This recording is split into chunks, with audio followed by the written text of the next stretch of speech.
What is up, everybody? Welcome to an episode of the group chat. You may have missed this last week, but some of us were a little bit under the weather and had a lot going on, aka me. So apologies. I'm still a little bit with the sniffles, so if you hear me sniffling and everything else, yeah. But gentlemen, what's up? It's been a minute since I've seen y'all. How y'all doing? Doing well. So it's actually, we're getting our 5 minutes of spring here in Houston before it turns into, nuclear summer. So we're good, Okay, well, we'll let you hurry up and get outside before you guys have to be back We're gonna let you enjoy that 5 minutes because it's like as long as an avocado's right. Oh wow. Okay. Tunde, how you doing, big bro? I'm doing good, man. Spring. That's when allergy seasons get here, and so taking my allergy pills, man. Staying away from all that pollen. But the weather looks nice, man. But you know how it is. Sometimes it's nicely, sunny, and sometimes it'll rain a little bit. But nothing new. It's sunny right now, though, so that's good. Nick, how you doing, little bro? I'm good, man. Can't complain. All right. And how you doing? I see you over there in full array of New Orleans Saints attire. Well, so, I'm repping Louisiana more than I am the Saints, so I'm gonna go ahead. I had to put that 504. 504 to 225, all of them. But I glad to be here. Glad to see everybody. And the one thing, Mark, like you said, you're out in Seattle, and every time we talk about how peaceful it is out there, I'm just like, you know what? There are some days living in Atlanta, I wish I was in Seattle. Okay. Well, why yesterday, we get ready to go to the Walmart. They got a whole car show going on in the Walmart parking lot. Wow. So people are shopping in the Walmart and having to walk with all these bags in their hand, and people are taking the carts with the bags in them, and they leave them across the street in the other parking lot and say, "Okay, Walmart, then you come get your own baskets back because we're not bringing them." It was crazy, man. It was like you canceled the venue. We got to have it somewhere. It was like Saturday is the day we shop, and you got a car. You got the Hot Wheels track over here, the Hot Wheels cars, and the people are like, "Well, we shopping, but we taking these carts across the street. You can come get them later." That is so disrespectful. Like, look, next thing you know, people are gonna start getting mad when they start raising your prices at Walmart. Okay. We're not gonna be talking about that this episode. Okay. We're gonna hold that one. We're gonna hold on to that one because we do got a nice we do have a nice show. And you know what? For the first time, so I think I'm gonna pass the MC mic over this for today's episode. I'm gonna let Prentice rock the mic this week. Okay. So Prentice, sir, the torch has been passed on to you. Yes. I'll try not to burn everything down. Well, not enough. I'll burn the right things down. So burn it all. We'll see how it goes. Okay, Fahrenheit 451. All right, so where should we get going? Where should we get started? It's up to you. How do you want us to get going? Well, so we were talking about right at the beginning of this about the state of everything, and we kind of like seeing some of the change ups on the podcast lately, right? And I was kind of putting in the group chat about how I was really happy to see the addition to the Joe Budden podcast, right? Dr. Hill, Dr. Mark Lamont Hill, and I thought it was amazing to, for once, see the contrast of a thinker versus the ignorance.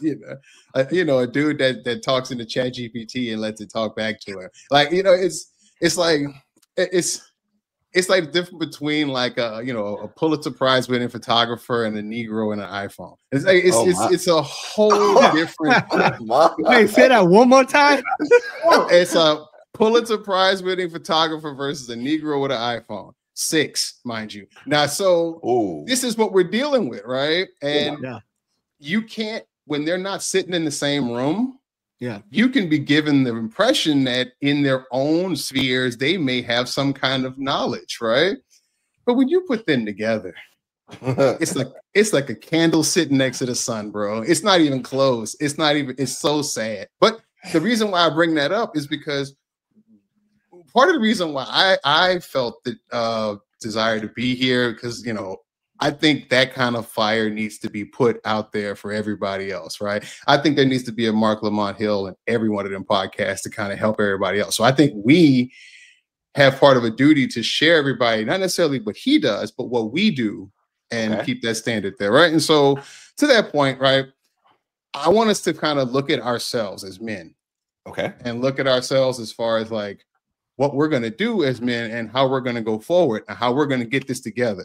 And that's more or less how the theme of this thing, aka you got a Gucci belt, but no primary care doctor. Oh man. Okay. So we're coming in hot. All right.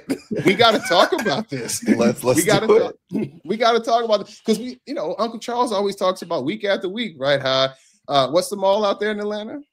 Lenox Mall. Lenox Mall. Lenox, yeah. Lenox, how the insurance booth is empty. How all these other like healthy food places are empty. But the Louis Vuitton store got a line around the back with like a velvet rope and some numbers. Talk to him. So, and I know Atlanta's a special place, but the same thing happens in Houston. The same thing happens in Dallas, right? The same thing happens wherever, and it's not just us, I'm not going to lie, but a larger percentage of our net worth is thrown into this, whereas it's not, it's not like that for other cultures. And since we are us, let's talk about us and to us, right? And so I want to kind of start out like, how do we do this, right? I think a lot of times we've got to figure out how do we get on track if we don't even know what the track looks like, right? Okay. We got to figure out what does legacy entail, right? Outside of Louis Vuitton. What does your legacy look like? And so to start, we got to start all the way down to the minerals. What do you ingest every day? What are you watching? What are you seeing? What are you doing? Right? We're kind of meta on this because you're probably watching us right now. And I was talking about the podcast you do and stuff, right? But what's your information diet, right? What's your information diet? I don't have enough generalizing for this. Yeah, I'm heavily generalizing here, heavily, right? But we as a people tend to pay attention to the fluff before the founders, right? We tend to pay attention to the rock stars before the researchers. We tend to focus on the podcast pros before the professors.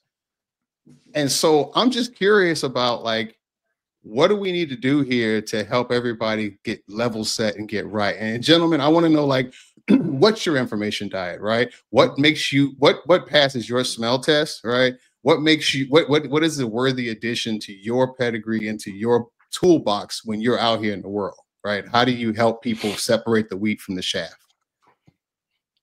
We can start with Charles. You can go there. Oh, well, all right then. You asked for it, but no.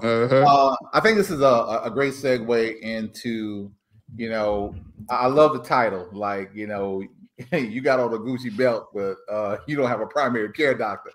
We don't know how true that actually is on how many men who look like us, men of color, who literally don't go to the doctor enough. Okay. And I understand the fear of some of the reasons why we don't go. Okay. Because as many of you know, my sister's a doctor, and she's one of the things that she works on all the time is how do we help, not all people, get better and do all these studies and things like that. But we've heard so many negative things about going to the doctor and how they treat us as people or whatever, that we will tend to let our health go until we actually get sick and have no choice but to go to the doctor, when we should be more proactive in our health and not reactive. And I know that's tough because we hate hearing bad news. We hate hearing we got high blood pressure or cholesterol or, and we know some of those invasive procedures that we just don't like, but you got to get them done. You get a certain age, you just got to get them done. I'm sorry, you're going to find out later on, you got to get some stuff done that you really don't want done. But when you think about real quick, when you think about my diet, I spend a lot of time, first thing in the morning, just in quiet time, before when I get up, I just got to get myself together, and being, the oldest one in here, and I don't mind saying that. Y'all know I say it all the time. I love the fact that when my grandfather told me, when you got more years behind you than you got in front of you, it's a certain things you just don't care about anymore. Okay. You wake up and say, oh, I'm still in my right mind. Oh, my 2 feet still allow me to walk, and do the things that I want to do. That's just a blessing. So, then I'm going to spend a little time reading my Bible. I got to get. And you say I'm the preacher. Come on now. Yeah, but you actually preach. I just Come on now. Good sermon. I don't know about that. He's in the clergy. I just read today, but I have a great pastor, and I go back and look over some of my notes that I took from Sunday, and then I get ready. I go to work and put in the work time. But I know the people who follow me on IG know when I get home, I'm looking at what's going on in the world. I'm trying to help people who follow me, who look like me or whatever, really understand how you become part of the 1%. You got to play the same game the 1% play. You got to read the same books that they read. You got to go from their playbook and stop being mad at what's actually going on. Mark said something, a couple weeks ago, just follow the play. Follow the play, execute on the play, and go for it. Man, I look back on some of the stuff he gave us back in 2021, and I ain't realized just where it would eventually end up. So that is literally my diet. I spend time with my sons, helping them with their diet now. Like, look, we all eating healthy in this house. Not just food, but the stuff that we look at, the stuff that they reread. We spend so much time on these media things. They had a study. Older people are going back to dumb phones, so they can't put applications on the phone, just so they're not sitting up here scrolling through Instagram and Facebook and all this stuff. TikTok. When did we decide TikTok was the Bible for information and education? It kills me. And we're going to take TikTok away and everybody lose their mind. But I'm going to stop there. I'm going to pass this torch on to Tunde and let him rock a little bit, since I read the Bible, but you preach the Bible. So no. For the record, guys, I do not preach. I'm not a preacher. Y'all don't show up at my sermon on Sunday. No, but look, well said. I think that's a very healthy lifestyle. To me, Prentice, when you started talking about that, I was thinking about some of the preachers in the past that you go to the church and they're blinked out, and so forth, and it's some sort of distractions, right? So for me, I also was looking back when I was in high school, middle school, high school. I was stuck with Payless. Does Payless still exist? I don't even know if people still, go to the Payless. I think it's around some places. It's probably gone. But when you don't have something and you see that a lot of people have it, you want to be in the norm. You want to be like the rest, right? I remember all of my, my friends were in Jordans, and Jordans back then is not cheap. Today is still not cheap, right? But what is that? Is that sense of wanting to belong? People always want to have that, the things that they can't even afford. There was a lot of kids that, they probably couldn't afford Jordans, or their parents couldn't afford Jordans. And they would struggle just to get it, just to satisfy that urge. We as human beings, we have this instinct that we want to be just like everyone. We want to be in the popular, right? And sometimes that is not the most important thing, right? When we go past that phase, right? And you actually have the money to be able to buy it. I remember I cried because, people were making fun of my, my kneecap instead of Nike. You know what I mean? Or my Reeboks and all of this stuff, because I didn't have the, the brand name. But when I started working and so forth and had money to myself, even not as much, but in that phase, I found myself, my mom even make the joke like, well, you have the money now to go buy this stuff, but you don't buy it. You know what I mean? Because you outgrow that phase, right? That phase of I want to belong. I actually care how people look at me or how people think I should dress, right? You outgrow that phase and you're like, well, I should probably invest or I should probably do some more responsible things, right? Some of us, not all of us. Don't get it wrong. There are cases where we, even when you try to be responsible, you still go out, out of the way and just do some spend lavishly, right? Because we're humans, right? But what am I trying to say is that I think a lot of us get stuck on a certain phase that we still think, making the Louis Vuitton family rich is still the right thing or the in vogue thing, or everyone, if you have and I don't have, then I'm less inferior to you. And that mindset has to be changed when you grow out of that phase, that it doesn't matter, what I put on. I could wear Nike today. I could wear, whatever this is that I'm wearing. I have a North Face or whatever the case might be. If I wear brand name or I don't wear brand name, it doesn't matter to me personally. I think a lot of my sweats that I actually love the most are the ones my wife got at Costco for like $20. Rather than getting a Nike that is, $140, because it's actually fleece. And, and I tell her, that's what I prefer. Get me that. You know what I mean? Because I could care less whether somebody say, oh, you're not rocking a brand name or whatever the case might be, right? And so if you don't outgrow that phase, you're always going to care what people think. You're always going to want to wear that, Louis Vuitton. You're going to want to wear the Balenciaga. And the all these things that you're just giving money away at the end of the day. Oh yeah, and you're free promoting somebody else's stuff, right? And now I think and I think so. So tell me, like, all right, so Vic, where are you in that continuum, right? Like, since you're like in a different generation than us in that sense, huh? Fine design. Okay, on that vein, but also all of it, right? Like, what's your information diet, right? Where are you swayed? What are you interested in? Right? What have you evolved from? Well, similar to Charles, I wake up, read my Bible. That's my go. That's like my daily ritual right there. And then lately, this has been mostly my information diet. These two books, great books. You should check them out. Those are great books.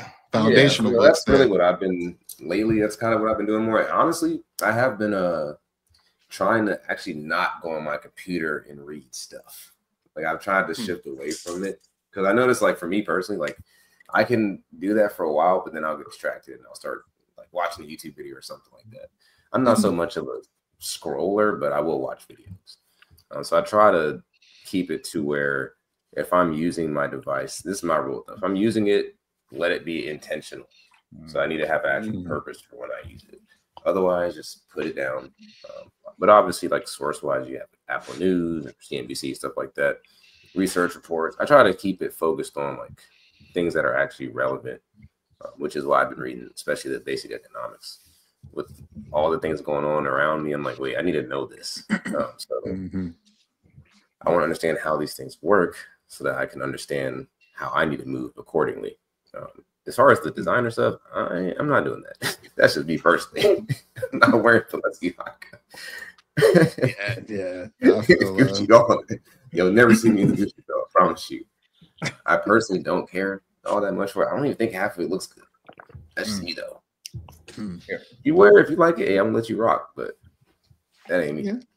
Okay. So okay. Before we segue over, I'm gonna let you go next, Mark, and then I'll end it up. I know you normally carry caboose. You normally carry. For me, I look at it like every day that I wake up, it's like, okay, hey, I focus on from the moment that I wake up to the moment that I drop. I'm thinking about like, okay, hey, like revenue generating things. Like that's what I like. That's what my mind tinkers on. Now, of course, it's like I take breaks. I'm human, so it's like sports, funny stuff, and I like Vic, watch videos and stuff like that, and send funny videos to my friends. there's a human aspect to it, of course.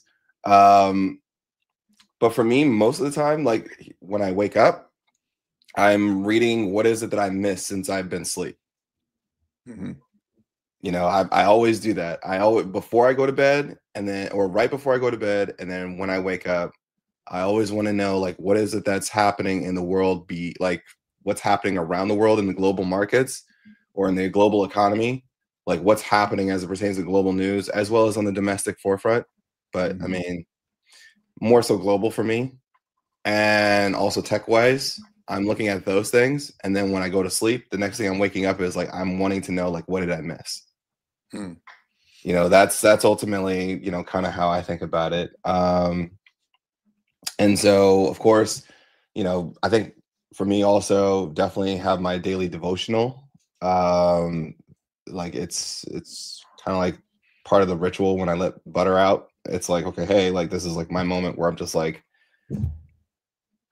chill, relax. And then my day gets going. I mean, like I said, focusing on innovation, focusing on revenue generating, everything. Like for me, it's like I've gotten to the point now where I don't even really have to watch the market to understand what's happening. Like I kind of like, just like when you spend so much time in it, it's like you kind of like get a gist of like you could read a headline, or you could read a news article, or you know, you could check out this thing as it pertains to what you read in the Verge, and you're like, okay, this is going to have impact on, you know, XYZ companies within the tech space or within the stock market. So it's kind of like, you know, it's kind of like it's just muscle memory at that point. But yeah, I mean, I'm focused on like, you know, building tomorrow. Like that's always been my thing. Like, how is it I can focus on building tomorrow and making tomorrow like appear today? And I think that like that's where I learned from like everybody else that, you know, because Seattle has a lot of millionaires per capita and a lot of successful entrepreneurs. And, you know, it's like I tend to notice that like we're just always like tinkerers. We're always folks in which that are very curious as it pertains to the world around us and how is it that we can build things and solve problems. So yeah, like for example, when I hear about what's happening in like places like Houston, Texas, or in Atlanta, Georgia, or like what's happening as it pertains to today's tomfoolery, I'm like, I'm so out of the loop. Like I'm so out of the loop. Because it's like, and Uncle Charles will tell you, like it's just not even in my, like it's not even in my sphere. Like I'm completely oblivious. Yeah, no, I hear that. Yeah. Well, like so I kind of am a sum of a lot of everything that we've heard, right? You know, the technical information, that I kind of borrow a number of things from like Jeff Bezos, right? Jeff Bezos always talks about how his morning is not that. Yeah, and his morning is not the crazy running around. He's like, I'm a putterer in the morning, right? He's like, I wake up, I'm doing work, right? Because I'm ingesting information, I'm bringing stuff in, I'm correlating these thoughts. Like the way I work, the way I've always worked is this phrase. I think it's Abraham Lincoln's quote, right? That if you give me an hour to chop down a tree, I'm going to spend the first 45 minutes sharpening the axe, right? And because that's exactly how you get things done much more efficiently and quicker, right? And so that beginning morning, right? Like in the beginning, but before I got to take the kids to school, I get up, I get a quiet time, I get some type of workout in. You know, it's not intense, but it's definitely enough to move, right? And you know, I think about things. Again, like Mark, I'm reading up on what happened those hours I went to sleep. All right, how does this shape the day? I listen to my kids, right? That's my information diet. Now, of course, I don't follow blindly what they're saying to my kids, you know, but they have wisdom. They know what they're talking about, right? And they know what's going on and what's coming, right? Right. And so, and I listen to my wife. You know, the information diet is strong there for various different reasons, right? But I try to avoid. So my problem here, right? It's kind of like this. There's a quote I read about writer's block, right? So most people have writer's block, right? But then there's those of us that have the opposite of writer's block, where we have too much, right? Where I never stop thinking about things to write or do or invent or work or be, right? Like I have to force myself to stop on weekends for like a couple of hours. Like they'll tell you in the group, right? I'll be posting stuff about things in the Slack channel and like Saturday, it's Saturday 11 at night and like this and that, and I have to like force myself to say no, just go watch some HBO for like a couple of hours, and that also is part of your information diet because you have to know when to take a break. Right. And that's one of my weaknesses, right? Where some people are like, I don't know I do too much. And so part of that is also a lesson that I learned is that you got to take the break, right? Got to take the break. So, all right. So yeah, no, that's all been enlightening, guys. Oh, yeah, quick question. So what time do you guys wake up? At this point in the game, 5 lately. 5 is 5. It gives me enough time to do what I need to do before I got to get them off to school and be back. Yeah, it's just this. Yeah, I don't set an alarm or anything. It's just kind of where it is now. Yeah, my body just naturally wakes up, and then essentially like during the week, my body naturally wakes up at like 4:35. So I'll read, and then when I'm done reading, it's kind of like a quick bedtime story because then I just roll over and go right back to sleep, and then I wake up at like my body naturally will just go, okay, time to get up at 6:30. Yeah. And what time you guys go to sleep? Varies, but I mean, so and that's another thing, right? Like I think outside of the hustle culture thing, bro, I think sleep's so important. We play ourselves by not getting good sleep, but I don't ever get enough sleep. I get maybe 5 hours. It's funny. It's like 9:30, 10. Really? Mark, you can go to bed 9:30, 10 o'clock? Do you guys see like how many? You guys know the dragons that I slay every day. I know that stuff is exhausting. Like, but it just seems like your brain is still running. Well, that's the thing though. It's like I focus on tiring my brain out. Like my wife always says, like body wise, I can go like I can stay up till like probably like I can go a whole 72 hours and not be delirious. But I mean, but for me, it's like if I'm like on a day-to-day basis, I literally tire my brain out. So that way, it's like my brain's just like, look, bro. No, you get so exhausted. I'll say normally, my day starts at 5:30, at the latest 5:45, and I will probably be up to 11 o'clock. And I'm not sitting up there vegging watching TV. I will hit, I'm gonna hit a few shows that I just love. Y'all know I'm a Law and Order guy, FBI, whatever guy. I love them, those legal shows because I'm trying to figure out the ending before they get to the end. That's just my brain. But then 11 o'clock, I'll get into bed. But 5 minutes after I hit I'm out. My wife, I'm out. Like, I am out, Jack. I'm dead to the world. Something about waking up at 5:30, it's crazy. I have been literally doing that since college. And my sister, the doctor, is like, you do know that's not the greatest thing for your health. I'm like, I understand what you're saying, but me sleeping 8 hours makes my head hurt. And I feel like I've missed 3 hours worth of information that I need to know. If I wake up at 8 a.m., Uncle Charles, I have a headache. See? Like on Saturdays, if I wake up at 8 a.m., I literally have a headache that's gonna last the whole day. Yep. Okay. Just out of the lane. Oh, Vic, what about you, bro? Before we move on, what's your age? I do not have a set time I go to bed. I try to wake up the same time. Like, bro, I'm all over the place when it comes to that.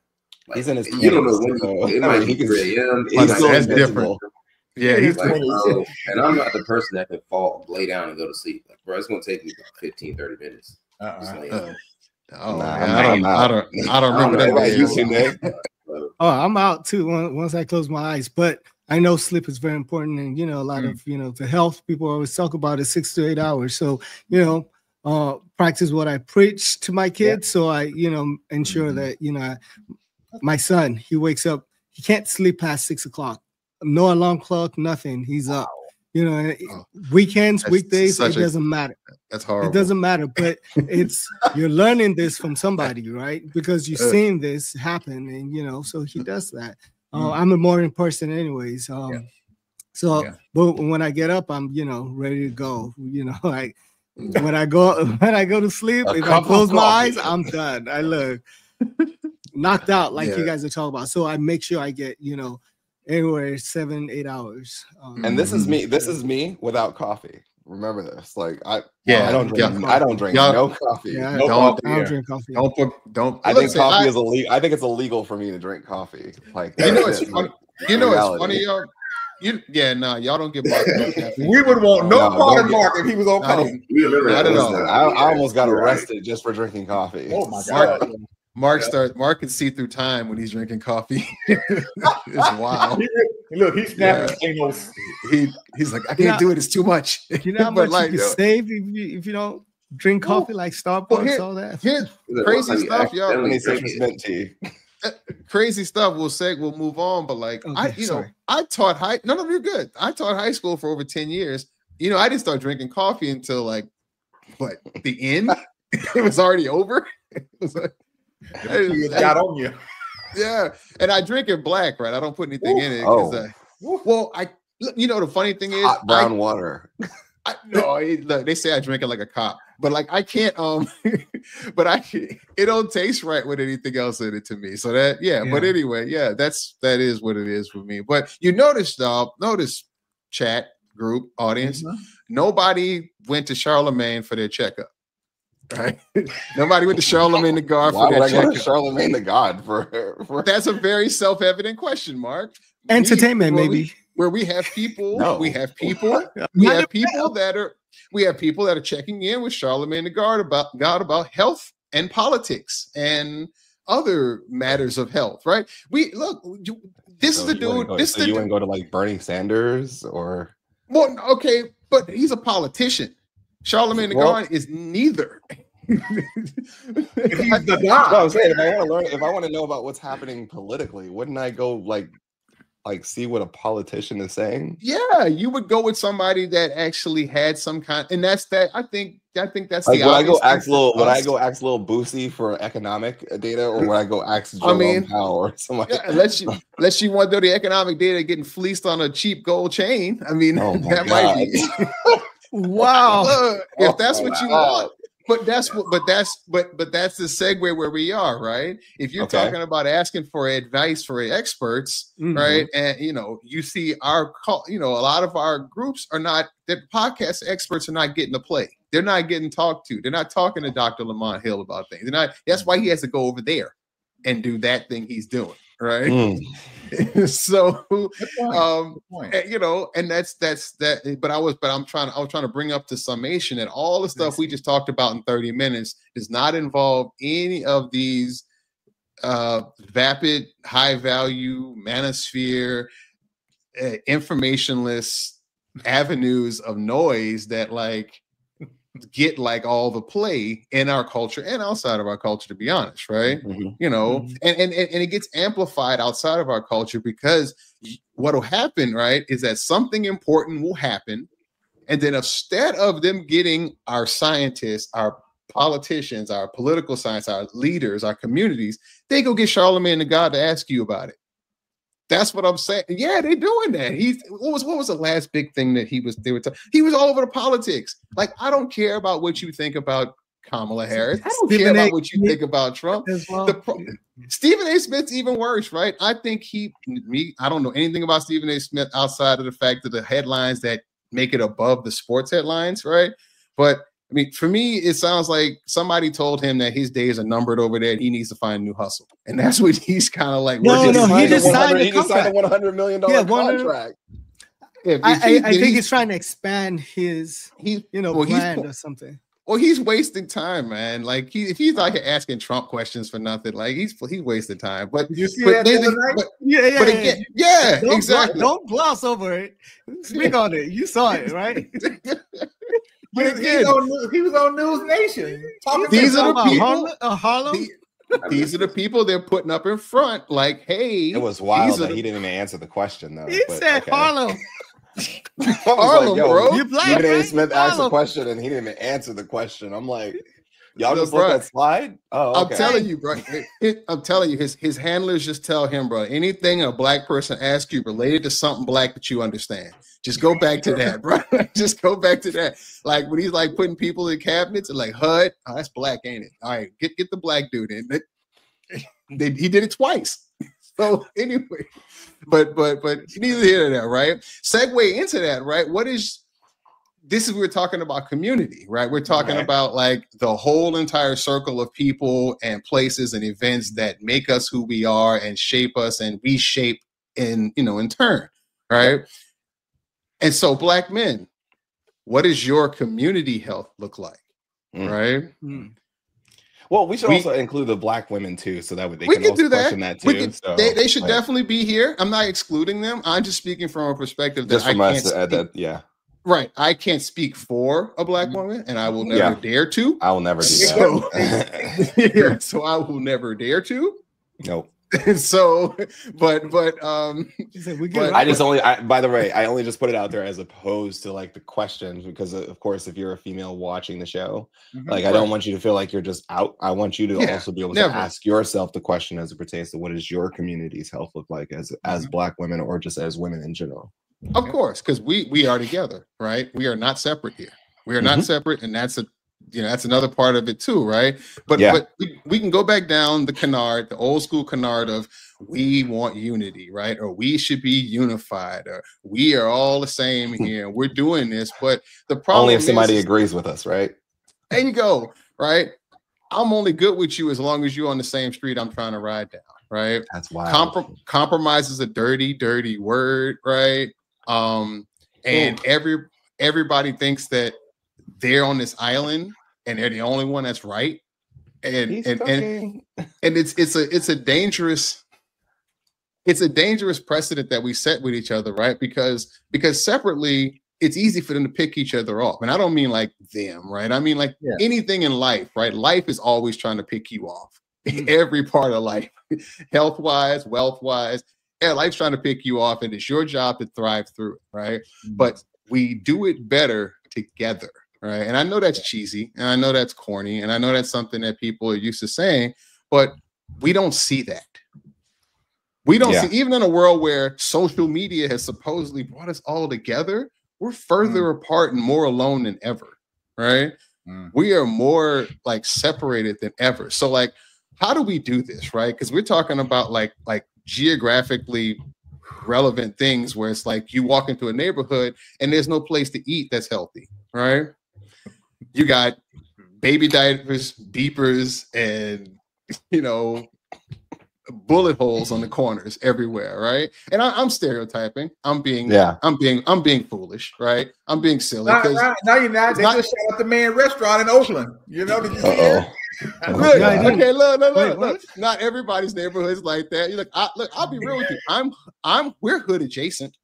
Like we don't live in the hood. We're on purpose, because the 3rd Ward, Riverside Terrace, Houston, Texas, is a historic black neighborhood. Yeah, and there is an amazing, fertile, beautiful part of it in one area, and then there's Calhoun on the other corner.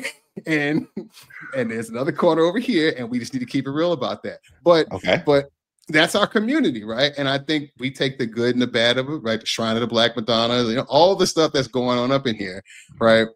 But we got to talk about this, right? We got to talk about, like, you say you love black people, but only when they think like you. Yeah. Why are we afraid to check each other? Why are we afraid to like stand up and say, "Hey, brother, maybe we ought to try another way, and I can help you"? Right? What's our hang up? Like, anybody can jump in on this one. Come on, Mark. Blood pressure. Oh yeah, go ahead. Wheels turning. Come on, let it flow. It's like, how do I? I'm just thinking of that one quote. The truth sounds like hate to those who hate to hear the truth. Wow. I don't know if there's any more oxygen in this room. Well, I'm gonna be honest with you right quick before Mark rocks. I had a flashback. Go ahead. I had a flashback 5 years ago. On that other little old chat room thing called what was it? Clubhouse. Yep. Where the Slaughter Saturday. Slaughter Saturday happened. That's what it was. and I know people say, "Oh, come on, Charles, move on." Look, I moved on. Okay, like I said, my circle's so tight now, you can barely see the hole in my circle. Okay, and the only light coming through that hole is good light that I trust. But I think about, had we all been able to work together over these 5 years, where we would be. And funny how I sounded like a hater at that time. It just wasn't meant to be, I guess. You know, we just didn't know how to make it happen. And when people say, "Oh, you know, look, we're not like Martin Luther King, we're not like Malcolm X, we're not those people." Okay, we don't have those kind of leaders. Okay, but I will say this, Prentice. You talked about Charlemagne the God and some people. I admire them when they bring on people like John Hope Bryant or Dave Stewart or somebody who actually knows what they're talking about. Okay, but if you're bringing on you know, Chad Johnson, Oso Cinco, or whatever, and asking him for financial advice, I'm sorry, he knows how to save his money, but he's getting advice from somebody who also knows how to invest his money. Okay, yeah, why don't you just talk to the guy that taught him? Exactly. I love him. He has a frugal thinking of how he spends his NFL retirement. That's great for him. Okay, but here's my addendum to that, Charles, right? Like, okay, I get it, right? You have celebrities that their job is to be celebrities and to bring people on. I mean, that's what late shows are right for, right? That's what Letterman's been about. I'm not saying that that's what you got to be, but right, that's what it's been. That's what the Breakfast Club was about, right? It's about bringing on people that are experts about things and that have like a viewpoint that they've worked on and done. Those people, Fallon is not on TV getting interviewed talking about trade wars and tariffs and Kamala Harris and stuff, right? Like, you know what I'm saying? He knows his place. Now, he probably has an opinion and he probably donates a certain way and he probably acts a certain way, but he is not getting hit with the Dunning-Kruger effect where he thinks because he's good at one thing that all of a sudden he's good over here, right? Or what I call the Ben Carson syndrome. Right, where you are excellent at one thing, but utter garbage everywhere else, and you think that you're great at that, you know, and that's the big difference between like them and say Charlemagne or like, you know, like I yeah, you're right. The Breakfast Club has brought on profound, intelligent people sometimes in the mix of all the other things, right? So I'll never knock that. But when they're out here talking about like they're the expert as much, or they have any kind of actual outside of their own personal opinion, that's where it gets muddled, right? And that's where I think it gets lost, right? And so that's just my separation on that. Good point. Come on, Mark. Come on. Okay. All right, we're gonna play. I'll play along. All right, so let's take it back to that moment on Clubhouse, because I never really got to speak about, like, I never really got to say my piece about it. So I'm gonna do it today. So my entire intention of going onto that Clubhouse conversation was ultimately just to bring an objective conversation, because of the fact that, you know, one, I don't come from that world where people like literally like had courses and all this other stuff where it's like you had to learn financial and everything else. Either you learned it from the School of Hard Knocks, or you just went and asked somebody and ultimately spent the time to like literally talk to someone or somebody that worked in finance. So like the fact is that, you know, people were paying like $5,000, $15,000, $20,000 towards a course to learn something. I mean, and I said it on that Clubhouse conversation, if you find value in that, God bless. But I mean, what we live in a day and age and at the time 2020, 2021, where essentially like the information is so widely available where you can just Google the information and it's like right there, and the sources that you would probably run to are the ones that are ultimately cited. You know, like for example, like, you know, if I want to learn economics, you know, Harvard Business School offers free stuff. If you wanted to go, you can go on Coursera. Like this was Coursera, and it's still in its at its full power. They even offer free courses and everything else as it pertains to information. I remember Yale Institute of Entrepreneurship also provided free entrepreneurship podcasts. So it was weird for me just as like the reason why I got so much pushback as that, because I was like, wait, I'm just like really just asking an objective question. And it's like, apparently I'm now considered like the villain now, because of the fact is that, okay, hey, I'm the poster boy for being the hater as it pertains to all these things that are transpiring. And I'm just like, this just doesn't compute to me. It just doesn't compute. Why is that I'm considered the hater because of the fact that, you know, okay, if you don't agree with me, that's fine. And that was a whole part of that premise. Now, what it turned into that time literally made it seem like it was a 1v20. And, you know, honestly, I always tell people, look, you ain't gonna bow wow me, you ain't gonna rook me. Like, especially since I know what the hell I'm talking about. Now, if I don't know what I'm talking about, then I have no problem in bowing out and sitting back and like, look, let the church say amen, and I'll just sit in the pew. But for the most part, though, like, we have this thing where it's just like we always have to be agreed upon. And I'm like, look, you're not always, like, I even tell people around me, you're not always going to agree with me, and that's okay. I'd rather you disagree with me, but yet still respect me enough to have the conversation so we can speak objectively and I can learn something, versus like, you don't get anywhere by just having a bunch of yes men around you. You know, there's a lot of artists out there that are trash because of the fact is that people told them, oh, this sounds amazing, and people are just filling their head up with a bunch of stuff, and there's that one person in the room that says, nah, this sounds garbage, and everybody just like literally Spartan kicks him out of the room. Or say, for example, that person that has a startup idea, and essentially it's like, you know, everybody's telling you like, oh, this is the finest thing since sliced bread. And then there's that one person that's thinking objectively. I'm like, but have you thought about it like this? Like, what's your pathway to revenue? Like, what's your cost to acquire customers and everything else? Have you thought that through? We're not there yet. That's not a part of the vision. Oh, okay. Well, they get Spartan kicked out of the room. So, and it's like, it's crazy to me because of the fact is that we need people in our community that literally allow us to think objectively and to sometimes and say, okay, hey, let's shift it back a little bit and let's like literally sit down and think about this. And I think that it's crazy to me because I see other cultures and they have no problem in doing that. When you look at, you know, most of your execs and everything else, a lot of times they don't agree with each other, you know, but that's the whole point, because when they disagree, then they come together and they say, okay, hey, how can we make this work? So that way they can build a great product or build a great service, whatever it is.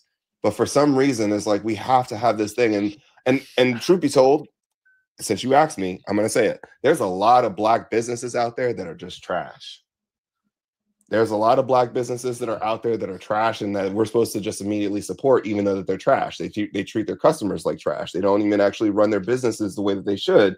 And essentially, it's like, you know, when you want to give them advice, now it's like, okay, hey, now you're coming off as preaching to them.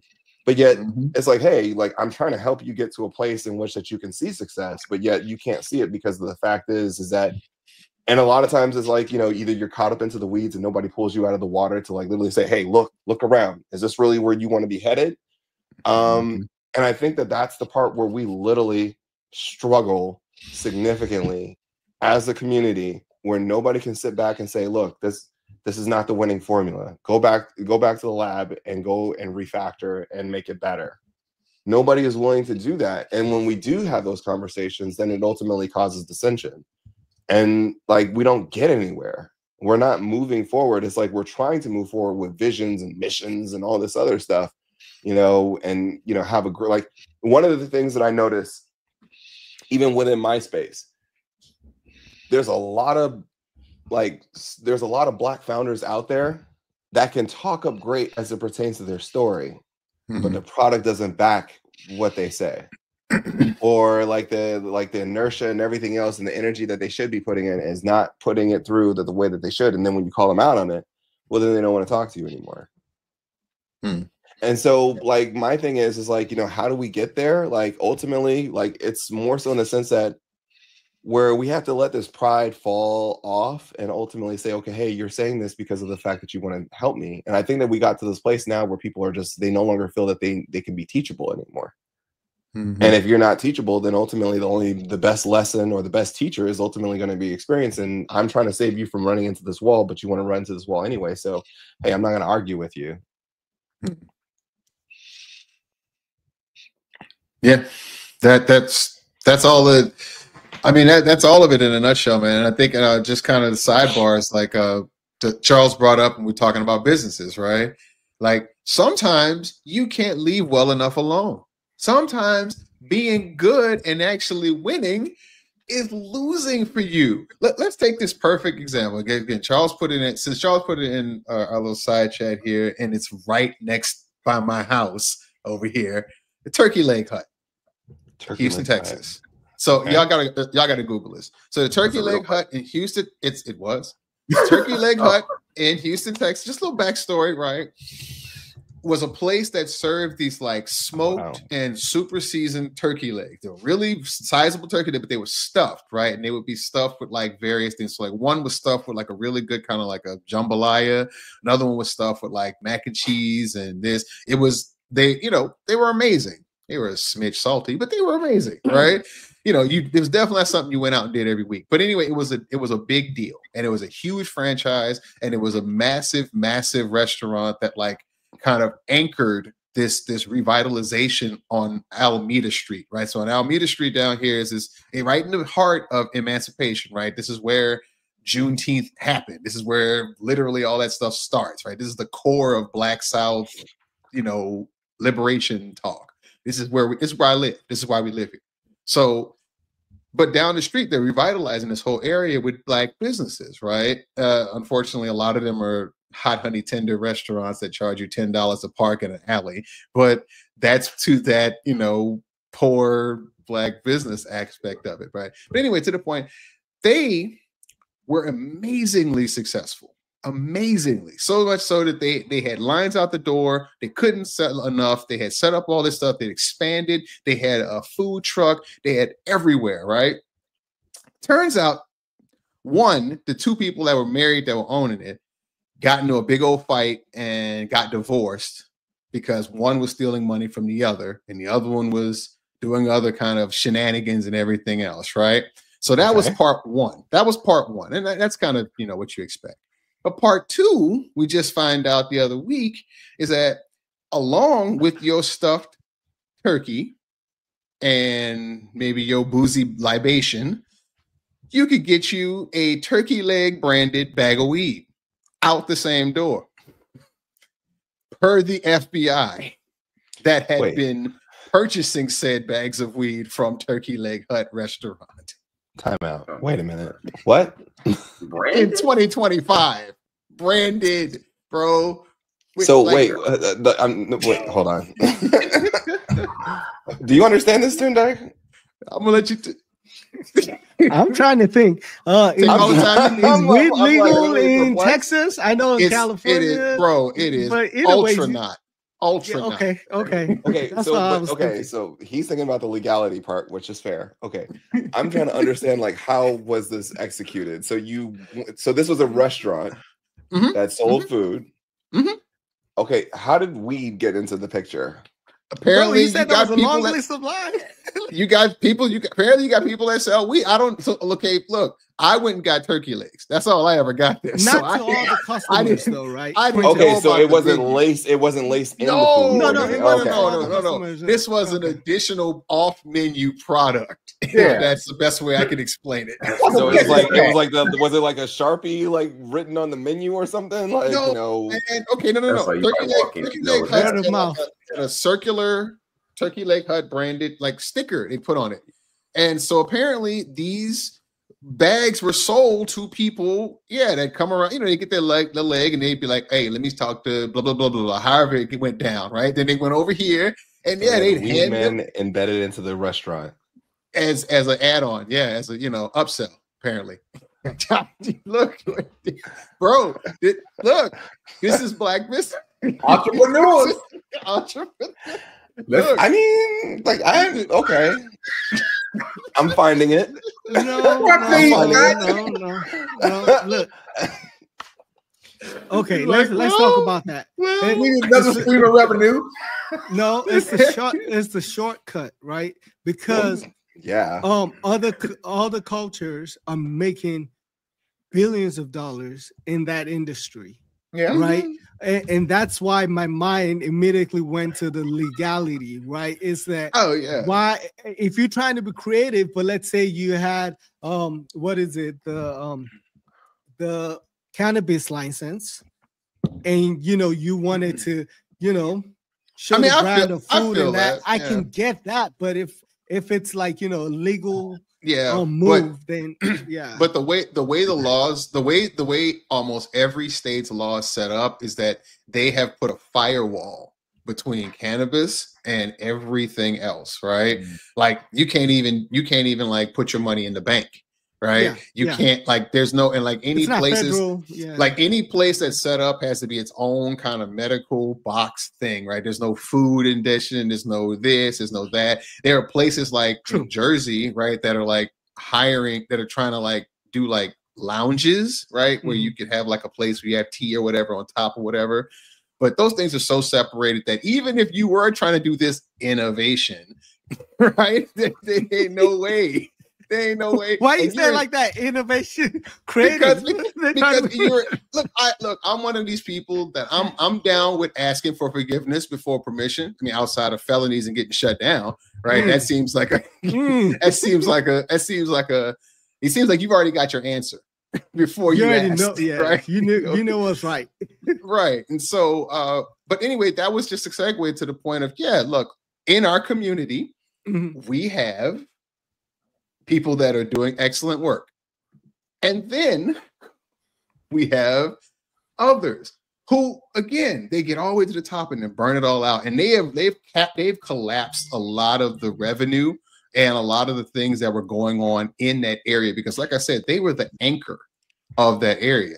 So all these other like restaurants and businesses and other things kind of sprung up because there was just so many people there, right? So their line grew because of the extracurriculum activities, or? Well, I mean, look, I'll keep it real with you. Like the food was amazing. So I mean, that line, you know, I'm not saying it was like you just saw like a McDonald's or a Whataburger and it was just popping all of a sudden and you're like, wait, what's going on over here? It wasn't like that. I mean, no, the food was good. There was nothing wrong, and that's what makes me upset. It's like I could understand if you were selling trash and you just needed to make margin. But like they couldn't beat people they with a stick. They had lines, right? They had online, they had this, they had people everywhere. Like there was no way you could tell me they wasn't making money off these turkey legs, especially how much they cost for a turkey leg. So 7 streams of income. That's what they keep preaching. That's one of the subscriptions. 7 streams of income. Yeah, I think, you know, regardless of what the culture is, human beings, we make some dumb decisions. That's basically what it is. That one case that you said, you just jeopardize your career with a dumb decision, unless if the owners didn't know about it and look, the person that was hired. Hey man, I wasn't there. I'm just saying, like, there could be cases we live where, right here. We live right here. We know the. We're gonna move on, but we know the owner, and it must have been dumb decision. Then nah. And he did scam. He went on, and after he divorced his wife, scamming her, he scammed another dude out of an oyster joint like 6 months later. Yeah. So no, there's layers. There's layers to this. Okay, I got you. Oh yeah, it's a cake. Anyway, so we'll move on. Before we do though, Prentice, going back to what Mark said and what you were talking about, right? Mark is still confused. Yeah, Mark is still like, what's going on with this? They wilding out here. This is like a whole movie. See, he reading it. They wilding. He's just looking at it up. Crazy. Yeah, I was looking at it like, see, I was like, this can't be real. Get your turkey leg, your mac and cheese, and over here your dessert. And your predicate felon, but they wild. Let me make this point real quick. Okay, go ahead, Tunde. Let me make this point real quick. I'm confused too, but I think it goes back into those that you keep around. I think, Charles, you said it best, right? You know, you limit your circle or whatever the case is, right? I think a lot of birds of the same feather, they flock together, right? And sometimes even when you're trying to break out of that, system or that, that group and say, I want to do something.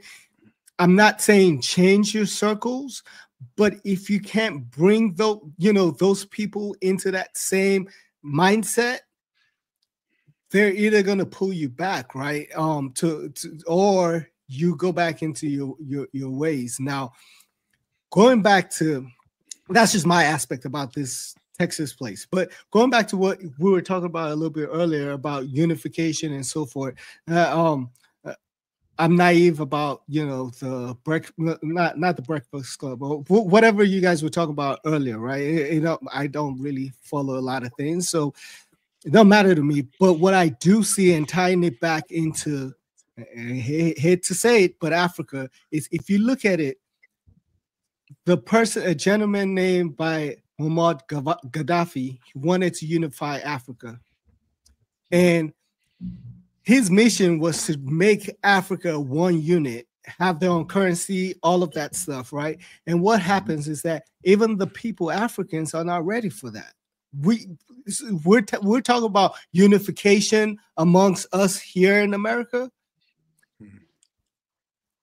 All other places, human beings, we know that unification is the right thing to do because there's strength in numbers. But we are too shy, or we're too scared of our, you know, of actual success. Now, wait, let me finish. I know that America was scared about, you know, if Africa was unified and you have your own currency, and they assassinated him. I know that story way too well. But at the same time, what I'm saying is that even in Africa, no one wanted to really listen to Gaddafi when he started all of this in, you know, what is it, in the 1960s, 70s, and, you know, all this talk of let's unify. We didn't care. Okay.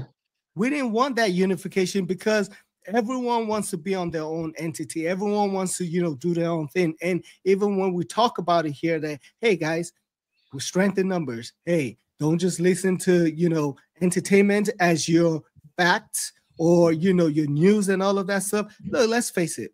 If you like somebody, LeBron James, for example, he might not be an expert at anything other than basketball. But I tell you what, a lot of people want to hear what LeBron James has to say because they put him on this pedestal as a celebrity, as, you know, a person of influence, right? Let's face it. If LeBron James, you know, hit us up right now and say, hey, I'm going to come on your podcast, I'm going to come on your show, I bet you what, a lot more people will be tuned in and dialed in that, oh, we want to hear what LeBron James has to say, right? I think a lot of this podcast or all of this stuff, they use that influence, you know, to get across some level of message. Now, you as the receiver of that message, you have to decipher what is factual, what is, you know, what am I actually taking in and holding as the fact, or what am I taking in as the gospel truth? And I agree with you guys. A lot of people tend to put celebrities onto this pedestal. Now, you know how excited people would be to shake LeBron James' hands, but not excited to shake my hands. You don't know all the things I've done, but it doesn't matter, right? Because you laugh, but hey, I'm kind of serious. Anyways, I digress, right?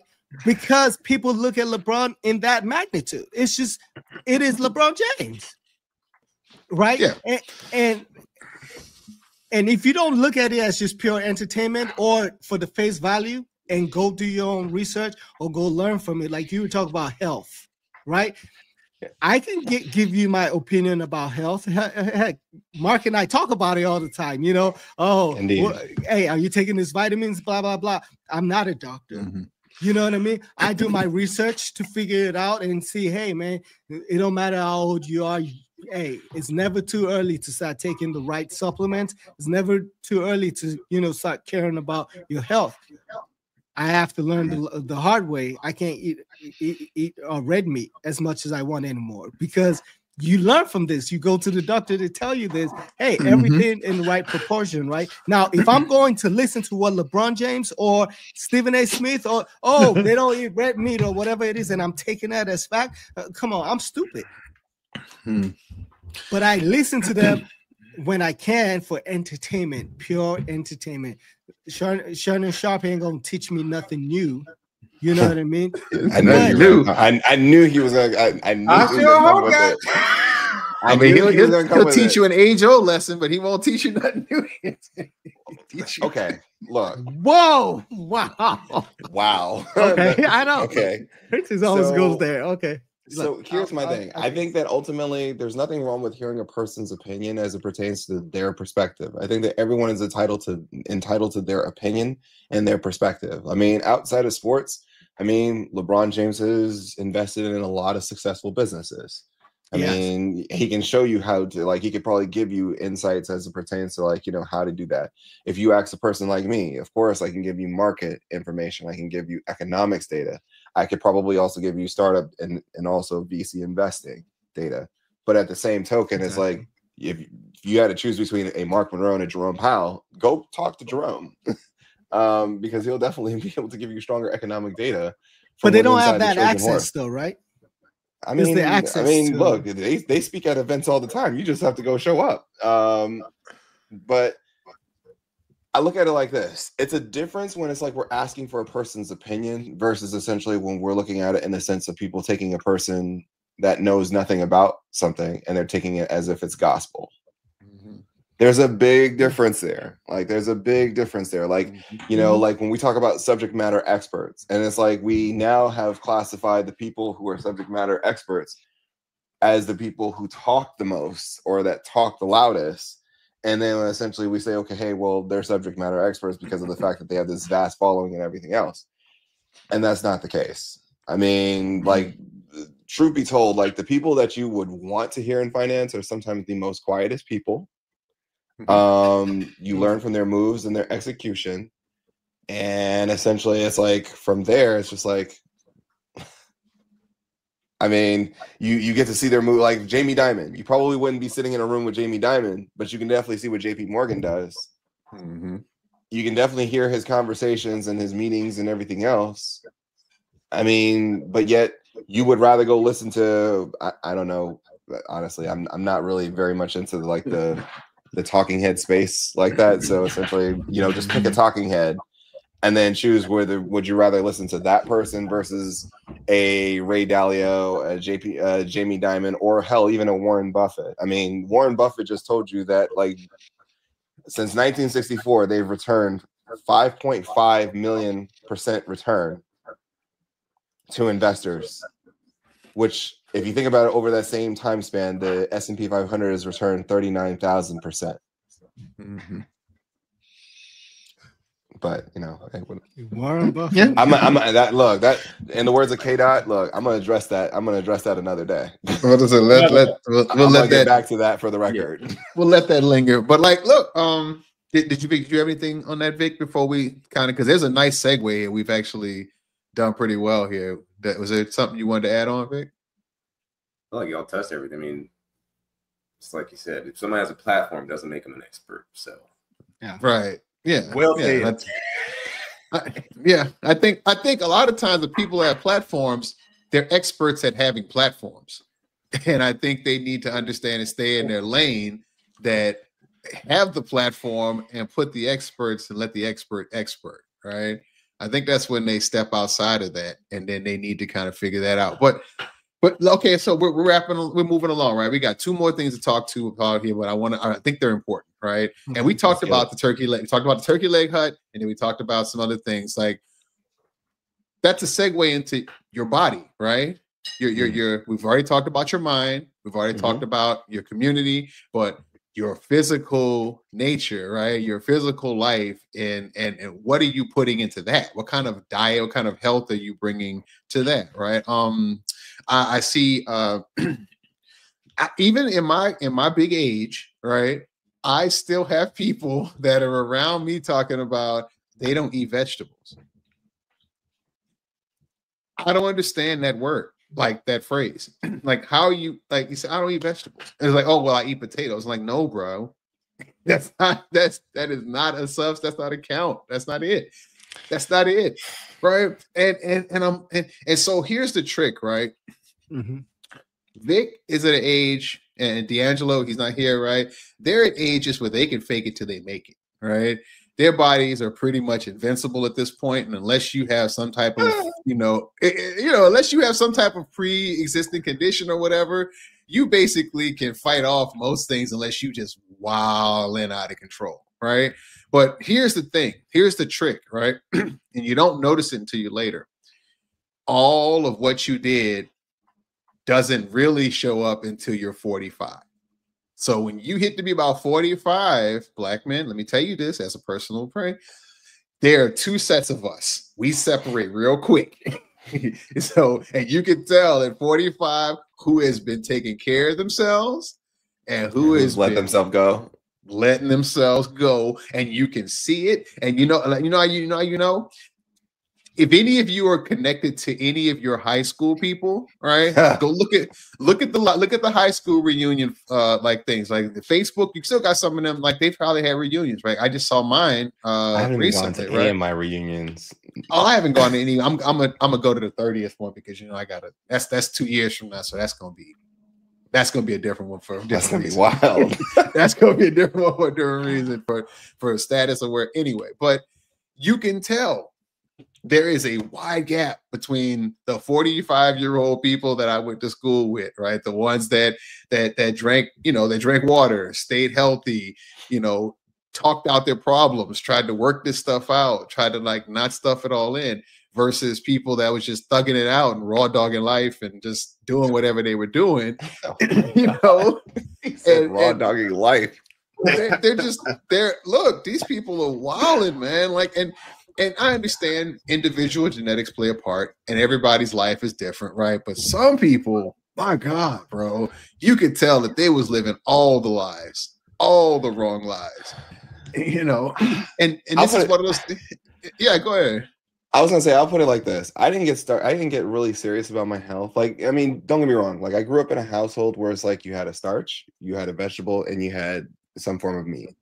Mm-hmm. Like, you just couldn't escape it. Like, that's one of the reasons why, till this day, I still love mixed vegetables.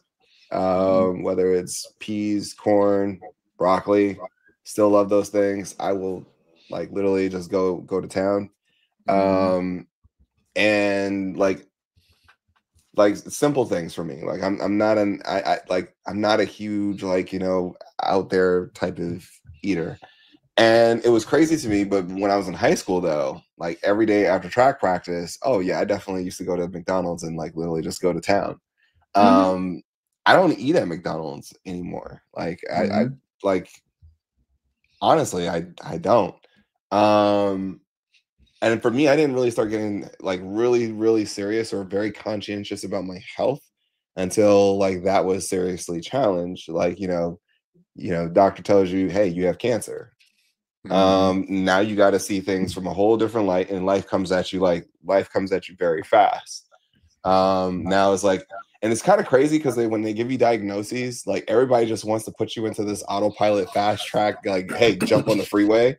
When you're like, hold up, bro, we were just on a neighborhood street driving 25, and now you want me to go 60? Like, yeah, I don't even know where I'm going. 60 with all these plans and everything else, and bro, you want me to get to this destination, and I don't even know where I'm going. Like, there's no directions. There's like what? And they're just immediately trying to get through it, and it's like, okay.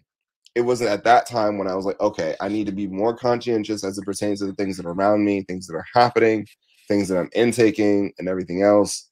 And I think that like it's just always kind of like, Bill, too much of anything will kill you. And so for me, I just always like kind of like, well, not always, but I learned to get to that place where it's like, okay, hey, be very, very conscientious as it pertains to what I partake. Now, does that mean that I'm like just gonna be like this person that just eats like for example, I got to see exactly how D'Angelo ate. Am I on that type of level where it's like this guy eats like a fitness trainer? And do I eat like that? No. Boiled chicken breast, I can't do it. But at the same token, like you can have a Thanksgiving dinner at my house and you won't catch the itis and you'll love the food. Yeah. Like, I know, Uncle Charles, it's crazy, but watch. I'll save you a plate one day. You'll be like, wow, for real? Don't catch the itis. That's blasphemy for Thanksgiving, bro. I know, but yeah, Uncle Charles is that math look, people will tell you, like, for example, like I just learned, like for me, I just learned to like just resolve the ingredients. Like one of the things I've learned as a culture is we are very heavy-handed when it comes to salt. We are very handed when it comes to things like sugar. We're also very heavy-handed when it comes to like things like drinks. So like, and those are the things. in which that, you know, it's kind of crazy because it's like, you know, imagine like the type of mindset that we had to go through, whereas like, you know, the amount of times that we went to go party out, like, you know, did we drink it for the beverage, or did we drink to get, you know, drunk, or did we drink to just get toe up? You know, that was always my thing in the sense of, and like I said, once when my health took a turn, I had to really sit back and think about that. So yeah. So, you know, just to follow up there, you know, real quick, Mark, and then we can let the preacher and the quiet assassin talk and see how they feel about this. Because Tunde is very quiet, by the way. Tunde, you can preach, brother. I'll be ready to pass the plate after you get done. But anyway, just don't lock the doors on us. We're not gonna lock the doors on. Not for the building. Not for the building. No. We're gonna leave the doors of the church open. But anyway. This whole fitness thing, this whole health thing, Mark, you're right, man. Somewhere around 40, 45 years old, you know, I think, you know, Prentice, you hit it. You got to make a decision, okay? Because if you don't, your body gonna make one for you. Yep. Okay. And I noticed it, you know, because, you know, I look at some pictures, man, when I lived on the West Coast. I mean, dude, we exercised, we worked out, we was eating at the soup plantation. I'm like, what the hell is a soup plantation? You walk in and there's a bunch of healthy soup and salad. I'm like, wait a minute, where the meat? You know, I'm from Louisiana. I'm used to a little gravy and some starches, like Prentice said. You know, what is this? But that the lifestyle was just different, you know. And like I said, again, I love my sister to death. She will call me. What did y'all have for dinner this week? What y'all doing over there? You know, look, dude, for the last 3 weeks, all I eat is lunch now is fruit. I got a whole fruit tray. That's it. I pack it up. That's my lunch. And people looking at me like, you just eating water. I'm like, yeah, but I got to do this, you know, if I want to stay around. I got two sons I still want to hang out with for a little while longer. And we went to the whole salmon and vegetable type thing. You know, I don't know, call it a pescatarian if you want, but you know, 4 nights a week, man, we on the salmon. We got almond salmon, we got, you know, bourbon salmon. We got salmon with something, okay? Don't threaten me with a good time. That sounds great. Okay, and a salad bag. You know, and I know Mark is a killer on that salmon. You know, I've seen the pictures and stuff. Next time I come to Seattle, I got to get some. I got you. But the health thing, man, it makes a difference in your head if you actually listen to it. When you go to the doctor and the doctor say, oh, your blood pressure is 180 over 150. Hold on. That's stroke level. I know what that means. Okay. Yep. Oh, your cholesterol is this. And your cholesterol is literally clogging up your arteries, which leads to heart attacks and strokes. Okay. Okay. Now all of a sudden you're on blood pressure medicine, you're on cholesterol medicine. Okay. And the first two. Then it's like something else. And it just keeps adding up, Prentice, if you don't stop and do something about it. You know. Can I tell you something, Uncle Charles? Which was it's no longer going to be a secret anymore. From the moment that I was like probably 19 all the way up till I want to say like 29, maybe 32. I could actually sit there and eat a whole quart in one sitting of ice cream. Oh yeah. Dude, like literally, like that's like literally like, and like, Ben and Jerry's for me. I could look. No, like I'm saying, just imagine a whole quart, not a pint. A quart. I know, a quart. And I would just like literally just sit there, and then like probably like 45 minutes it's gone. Yeah. Now, mind you, I still stay skinny and everything else. Yep. Yeah. Because the metabolism was high. Right. But I think that there came a point, like now it's like every now and then there's like a pint. It's like, you know, we had to decrease it.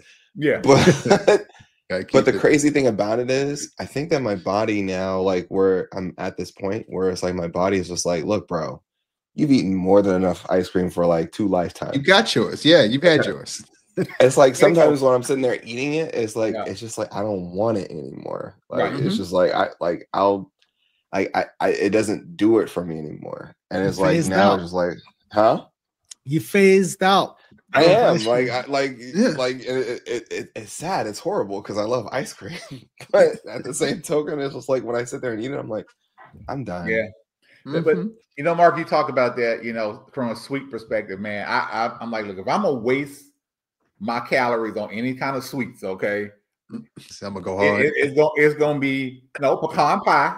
Okay, that's hard enough. It's gonna be there's gonna be some chocolate chip cookies. Okay. Yeah, okay. And probably a tuxedo or cheesecake from the Cheesecake Factory. Okay, those are pretty hard, Charles. I know. I don't like a lot of other sweets. Like people just have just trays and trays of things they call. Oh yeah. I'm like, I can't do it. But look, here you go. See, but there again, I had to get to that point in life where I just say, enough is enough, man. And I'm just like, I'm tired of buying clothes in different sizes, going up, going down. I'm like, I'm over it. Then I start hanging out with y'all. I'm looking at y'all, and Vic and D'Angelo, you be sitting there looking at them Negroes. I'm like, what do they even eat? But then I had to remember they young. Aren't you a factor? They just came off football. Aren't you a factor? I'm a what? This is true. Aren't you eating factor? Well, I was for a minute. Yeah. Okay. But like I say, all I gotta remember, and I'll let Tunde go. My sister will call me, what y'all eat. She gonna work. You do know, heart attack run in the family or this running. I don't want to hear that. Okay, stop putting that out there until I'm cutting all that. Okay. Don't pass it on to Philip and Miles. Don't do that to them. I'm like, I ain't passing nothing on to them. They gonna eat what they want to eat. They're young, but both of those jokers, man. Them some healthy eating people, man. They be looking at it, nah, we can't eat that this week. I'm like, what? Oh, really? Okay. Go ahead on, Tuesday. Yeah. Go on, Vic. One of y'all, man. Roll with it, man. Man, you want to go to then you want me to go? No, I think they called you out, so you got to go. Tunde over here trying not to preach. That's why. Right. We're gonna go last so we can pass the plate. Revival. I mean, for me, hell, I don't know. I've never really thought too much about it, honestly, but I've always done healthier stuff, generally speaking, in terms of how I eat, like exercise, stuff like that. Extracurriculars, I don't know about that, but but eating wise, I keep it simple. Like my diet's eat meat, vegetable. I like vegetables, like spinach is my favorite, actually. I don't mind. I never had that problem, but and then just exercise, dude. Give your body a reason to recover and repair itself and actually develop strength. Because I think where does the grip strength is correlated to longevity, something like that. That and hips and standing and stuff too. Yeah. Mm-hmm. Yeah. I mean, I just think if you're actually aware of what you're eating too. I remember one day I was a few years back, I was eating something and I just happened to actually read the ingredients for once. And I was like, hold up. There's a lot of shit in there that people can't spell. Man, I was like, what chemical compound is this? What is this concoction I'm putting in my body? You gotta go to the periodic table. Na plus Z. Yeah. I became way more aware of what is actually in this food now. So it's Vic, you've earned your certificate in psychology, in chemistry. Yeah. You gotta go to Oregon. You gotta learn organic chemistry to know what you're eating. Yep. Back to Coursera. Basically. Come on, preacher. I'm not much of a sweets guy though either. So you're a savory guy? Icing, the cake icing, the regular one, I hate it. I can't eat it. I can only do whipped icing. Okay. It's too sweet. My youngest is like that too. I get that. I say screw cake. Screw the cake. Bow your heads. Let me go ahead and I'm I'll do cheesecake, but Omaha cookies, cake, ice cream. I'm not a huge sweets guy. Bet. Unless it's gummy candy, that I do but the what? Gummies. Oh, I do like those, but the regular ones or the enhanced ones, like the turkey enhanced ones. No, just regular. Turkey leg. We don't add enhancements. We're going back to that turkey. No, it's always far away. Okay. Hey, hit us up Tuesday, man. Yeah. Look, very simple for me. I've always eaten healthy because we eat at home. Very seldomly do we, go out, buy fast food or, do all of those. It's very simple. But one thing I found out is that even when you're cooking, the ingredients that you buy here in America, matters a lot, right? So I think one thing my wife has been doing is going on this app, Yuka, exactly, where she pulls up the ingredients. So I just want to have cereal, and I can't even have regular cereal because a lot of those cereals are terrible, right? So you have to engage in buying the right healthy stuff, because hey, a lot of those stuff has harmful stuff that could be cancerous, or diabetics, whatever it is. It can give you a lot of problems. So, but I would say this, that journey of not only being on the healthy lane, but also trying to figure out the right ingredients so it's not the poisonous stuff, it could be very expensive. So I understand it's easy for you to go the other route and fast food, or put toxin in your body. It's very hard to try to have a six-pack. I've tried all my life. I can't get it. I give up, right? And so forth, right? Because it's really hard to be disciplined enough to actually go to the gym religiously. Discipline, consistency, right? I can go for like a month straight, right? I can start bulking up, but to get that have you tried Pilates? Exactly. Pilates, I found out, was one of the hardest things. Like I was thinking, oh, Pilates, that'll tighten up your core real quick. Pilates is extremely difficult, You see a bunch of bodybuilders fail. For sure. You 1000% right on that. And so it's harder to do the right thing is where I'm getting at. But when you start that journey, that consistency, then you remember what you're doing it for, right?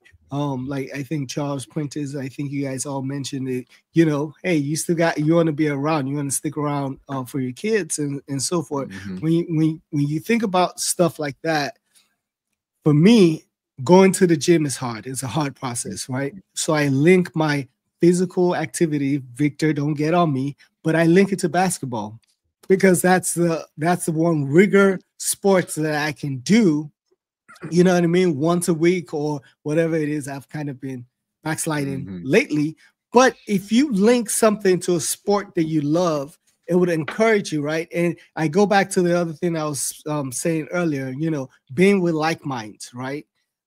You wanna have a system where your friends are motivating you. I remember a few of my guys. I set aside a daily push-up challenge, right? You don't even need to go to the gym, right? Record it, display that you actually did it. Let's root for you. Oh, you did 30, I'll do 35. Oh, you did 35, go for 40. I can't do it. Okay, well, stick to what you can do, but improve on it, right? Be with like minds that can encourage you to do that. If you love going to the gym, go for that. But be with right minds that will call you up and say, hey, you didn't go to the gym, bro. What's going on? The past few weeks, I haven't been able to play basketball because I've been working really hard and studying, doing the Udemy, and I practice what I preach. We got on this show and we said, hey guys, take courses. I'm taking courses, right? So I've been really busy, right? Not because I need it, but because it's enlightenment, right? You continue to improve on yourself. So I've not been on the basketball court. Did they cost $5,000? No, it did not. This Udemy course that I took was like $19. It's at $100, but it was on sale for like $19 or $29. I forget what it was, and I snatched it up. It's very cheap, right? Anyways, real quick before you go, you just said something that somebody hit me up and said, they went to a class on investing, and basically it was like $25 to go to the class, on Saturday or whatever. And they was talking about they were on, there were like 300 people in the class, but only a couple, people who look like us are in the class. They're like, why don't we go there? But there you go, talking about. It's almost like they associate the value with how much something actually costs. Yeah. Like, oh, if it's only $25, it can't be cost and worth. It can't be worth it. Yeah. That's a very good point. That's a very common fallacy. But the people they were from Goldman Sachs, and they say, we're not here to sell you anything. but we're going to show you how to do, investing in puts and calls and what this means when somebody says a candlestick or whatever. I know this is not our investing time, but when you said that, it made me think about how our mind says, "Oh, if it's not, expensive, $10,000, it can't be worth it." Right. Okay. Yeah. But go ahead and finish up so we can go to that next subject that Prentice got and we can wrap this up. Okay. Yeah. So just to wrap up, because I didn't show up to play ball in like I said, like 3 weeks or so, like 3 guys hit me up. Like, yo, you've been MIA. What's good? Are you alive? You all right? You good? It's that level of motivation, right? Like, we're busy too. Hold each other accountable. That's basically what I was trying to say. But yeah, that's it for me. Eat healthy. It's expensive, but you know what? Buying McDonald's every other day is also pretty pricey. It's not cheap. So what's the alternative? Invest in your body, or I mean, fast food ain't cheap nowadays. It's just the convenience, right? But I mean, I think again, that you have options, right? You have plenty of options here. If you're talking about like nowadays, and it's little things, right? Like wheat, grains, as opposed to white rice or this, like little things, right? Like I only drink water, right? Like it'll be like I have a Coke maybe once a year. You know what I mean? Like I literally drink water 24 hours a day, 7 days a week. And these are things that pay off little by little, right? And some people drink expensive water. You see them? Some people do that. I won't drink regular water. You say it gotta be expensive water. I won't be don't hate us because you ain't us. Look, I'll go with alkaline or whatever. I'll rock with that. But water's water, right? As long as you're drinking water, I'm good with whatever you got going. Look, he said water ain't water though. We had this debate. Mark, Tunde said that because you taking away from the offering, bro. Oh, wow. Is that what it is? Oh, wow. Look, it's not my fault. It's not my fault that the church. It's not my fault that the church still got a building fund after 20 years. But wow. All right, what's next, Brandon? What's next? Yeah. All right. So yeah. Oh, and just before we move on, for context, I am a full-size man. So don't be thinking I'm sitting here talking to you like I'm a fitness coach and I got 3% body fat. Yeah. My thing is that I eat healthy all the time. I just eat a lot of healthy. That's everything in moderation, Princess. That's my weakness, right? So we being honest, we being open, we being candid here. Sure. You're not gonna catch me with diabetes, but you're gonna catch me with all the gut. Because I ate like a gorilla's worth of vegetables. You know what I'm saying? Let's not have that gorilla conversation. We ain't gonna talk about the gorilla. Tunde and I had a full-on debate on gorilla versus 100. We're not talking about that. No, that's okay.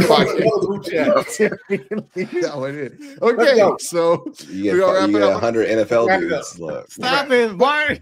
But at the end of the day, right? Like, let's wrap it all up, fellas. Right? Okay. Like we've talked about a lot of different we talked about a lot of different aspects here, right? We talked about the community health. We talked about your physical health. We talked about your emotional health. We talked about your information diet, rather, right? And at the end of the day, right? Are you building value or are you building vibes? That's our question that we need to lead every day with, right? When you wake up in the morning, like how we were talking about with your devotional, reading your Bible, getting your quiet moment, that question should be in your head, right? How am I bringing value today, right? Like Mark said, right? I'm on revenue generating time all the time, right? How are you moving ahead with your community health, with your information diet, with working on bettering yourself and the people around you, right? And then how you do this, right? Like I think it starts with something like this. And I think this is the reason why I was so happy going back to, again, us starting to open up our group chats, right? And explaining and letting people see what we talk about, right? Yep. What people on our level talk about, right? People that are progressive, that are looking forward to, stepping to that next level, that are building a legacy, that are not perfect, but progressing, right? And what do we talk about, right? We talk about health. We talk about wealth. Our group chats are full of this stuff all the time. Now, it might be full of memes, and chicks, right? Right. And a lot, and, you know, a little Omaha with the with occasional ratchetry stories, like Every now that. and then. Like, have you seen these Negroes? Like, yeah, exactly. oh, We got. Yeah, I'm completely out of the loop. When did this happen? Yes, I mean it's a very, very seasoned conversation. Very much so. Very well seasoned. But at the end of the day, they come back to those tent poles of progressing, right? Health, wealth, estate planning, you know, fatherhood, right? Resilience, right? We can lean on each other, right? We can come in here and be like, nah, bro, I'm not all right, you know? Yeah. And we will give each other space to figure that out. And I think just the parting thought right here, right? Each one of that's talking to us and listening to us here, you guys got to figure out how that works. You got to figure out where that works in your world too, right? Yeah. What's your tribe? Who are the people you can be 100 with? That's where it starts. Because once you can be 100 with yourself and the people closest to you, everything else is easier. You don't have to worry about what role you're playing, what facade you're playing. You are self-actualized and you are able to step forward and do what you're going to do, right? And so just wrapping up, right? Like, don't let your grandmother's trauma ruin your life, right? And we're going to segue into that later because I know Mark has more to say about that later on in life. But like, don't let the hard stuff that our ancestors had to go through and suffer through and fight through and thrive through, don't let those residual things hang on you. We have the privilege to step up and do better. We have the privilege. We have the space to do that. Even though life is still tough as a Black man here, it ain't nothing like it was 40 years ago. It ain't nothing like it was 60 years ago, right? So we have the privilege of standing on the shoulders of great Black men and women that put us at a place where we can start thinking about this stuff, right? Like 80 years ago, I wasn't thinking about my mental health. I was thinking about how many bales of cotton I was going to be able to get to my sharecropper to make sure that, you know, we got to eat. Ain't no mental health. Ain't none of that. You're not there. Most of us are not there. Most of us are at a point where we can at least start figuring out how to escalate. So, gentlemen, that's my last word. But like, how do y'all go forward, right? How are you going to build this legacy of wealth, health, estate planning, and talking about that with your generation? Are you doing that? How are you continuing to do that? Yeah, I'll just go real quick and then let the preacher and the rest of the church bring it on home. But y'all know my story. Look, I am the third generation of investors in my family. I'm blessed. I have a mother and a father who were my teachers and a principal. Yep, everybody knows that. So some people feel like I had an advantage. That's okay. I'll take that advantage. Okay, but one thing about it is, apprentice, my dad used to make me sit at our dining room table, man, whether it was Monday through Sunday, with that math book and a science book, and I'm sitting up here like, dang, bro, can I go outside for just a little while? Okay. Johnny had 3 apples. But I tell you one thing, Johnny didn't end up broke. He didn't end up like Jaden. No, Jaden. Nope.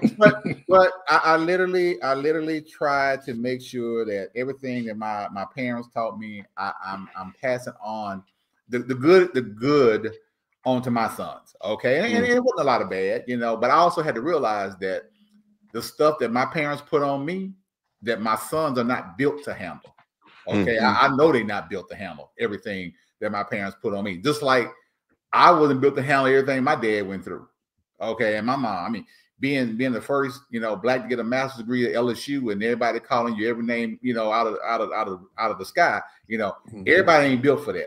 Okay. That man was, he took it, but my information died, my spiritual died, my health thing now, I'm all about longevity.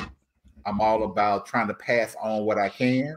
I know the people who follow me, look, you only gonna see the information that I want you to see about my life. I'm not posting everything, what me and my family do. People say, actually, does Uncle Charles actually have a wife? Well, y'all didn't see her. Yeah, I got a wife. Okay, she exists. She just don't like to be on social media, so I'm not gonna post her. But she exists. I got 2 sons. We're gonna spend that time together. We talk finances. We talk mentally, because young people's mental is so important right now. Somebody call you ugly. Somebody say, I don't like you. It's just like, you know, it's crushing to people. I'm just like, really? Like, you know how many times we was called ugly in junior high and high school? You know, or like you say, we ain't had the latest Jordans. We had them black track shoes with the white stripes, and they wasn't Adidas either. Okay, the no name shoes. There's the no name shoes. The layup icon. Exactly. You know? But I made sure all through my life that I surrounded myself with people who knew more than me. I am never too proud to say somebody knows more than me, and that's been my whole career everywhere I've gone. And the one thing I want people to talk about, you know, and really think about, do not let people who are not in corporate America tell you you're going to end up broke. If those corporations didn't exist, the people who are making money in the stock market, there would be no stock market if these companies didn't exist. Now, I understand corporate is not for everybody. And if you have figured out a way to make your money for your family on the market or through real estate, good for you. But do not let people feed that mess into your brain that you cannot become wealthy in corporate. Okay?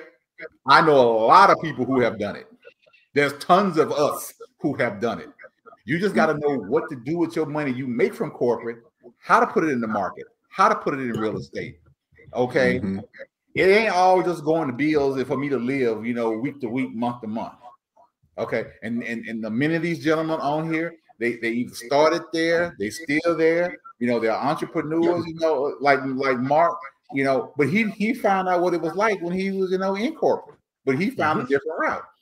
But I'm going to end it on that. I mean, I just think I want our community to be more positive. If we could find more ways for us to work together, we can find more ways to feed each other more positivity and healthy diets around everything, you know, that's what I'm all about. And if you're not talking about that, like Mark said, if it ain't revenue generating, if it's not going to help me spiritually, if it's not going to help me mentally and physically, we ain't got much to talk about. Okay, yeah, I'll laugh, crack a joke, watch some of these stuff, you know, that we get on Twitter. You know, my sister even sent me something which totally shocked me about the people fighting in the restaurant, you know, and security guard beating up 8 women. You know, I'm that was a 1v100. It was wild, bro. It was wild. You know, yeah. See, Mark, but see, you don't see that stuff because you are sitting up here like, okay, we got to get to 3 billion. I'm just gonna drop that. But anyway, on to whoever wants to talk next, whether it's Vic or the preacher man or if it's Mark. I'll go. I think the main thing is just like how I look at it is like this. If I'm young, I'm still in the process of trying to get there. I got to be aware and intentional with how I'm doing things. Otherwise, like I noticed, like with food, perfect example. If you're not aware of what you're eating and you're not intentional about it, you'll just find yourself eating whatever, whenever, wherever. 10 years pass, all of a sudden you're like, wait, how did this happen? Kind of the same thing with anything else. Like if you're just letting it pass you by, you're just kind of on autopilot asleep at the wheel, then there's no way you can pick the direction you're going and actually go that way. For sure. Unless you just get lucky. But what is that phrase that you always use, Mark? If ifs were a fifth, we'd all be drunk. Yeah. You're playing that game. I don't think that's a good game. But that's really all it is to me. It's like just be aware and attention of what you're doing, how you're doing it, and just stay there. Don't fall asleep again at the wheel, so to speak. Facts. That's straight up intentional. Very, very important. For me, I think it's also influence. I think what you allow to influence you, you got to be very careful about that. Be very intentional with, you know, what, you know, the people you have surrounding you, but also the external forces that you actually allow to influence you. And always be willing to learn and to grow and to actually do the work, the research, right? It's funny how my wife already, she's not a doctor, but she knows what the doctors are going to say or what they're going to do or anticipate.